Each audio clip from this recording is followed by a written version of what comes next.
In 1963, in the summer, I moved into the flat, and over the next few months I explored the area, and in the winter I found Queenswood.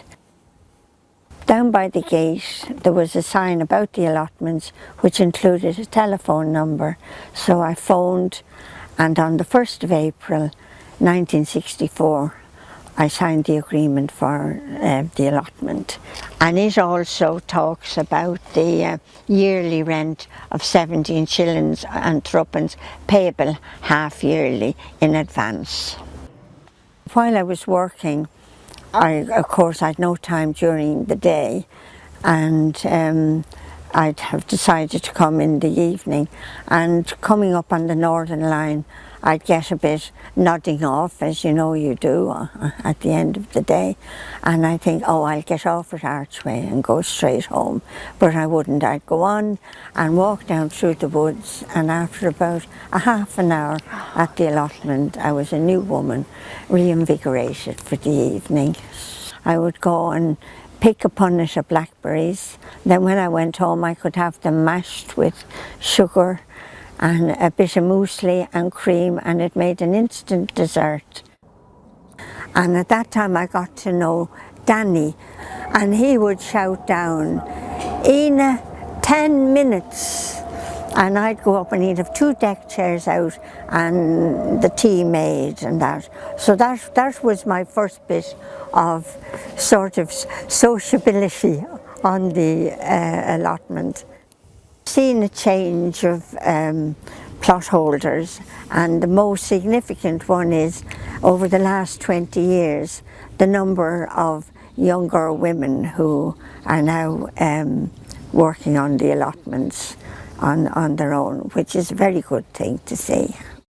My standby over the years have been potatoes, runner beans, onions, shallots. Shallots were always the first thing I planted. French dwarf beans.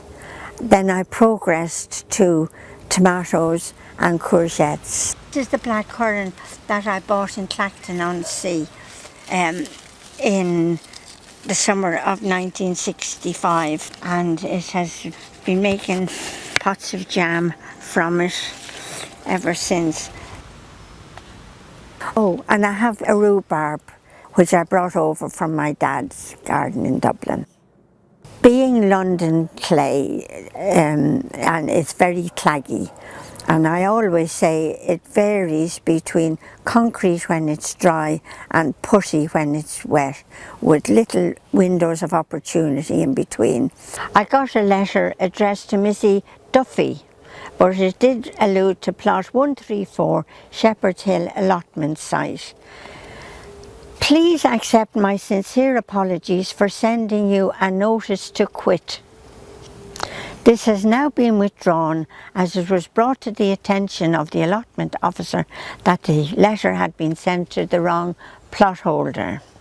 You can imagine my feelings of indignation getting this in June when everything was growing on the allotment. No way could it be described as a dirty plot, and to get a notice to quit. Although it addressed my name incorrectly, he sent me sincere apologies, which I accepted graciously. It's a nice sitting spot there, yes. You can, there, and it's just made to measure for sitting, putting the cup of tea on and sitting back and relaxing under the fuchsia.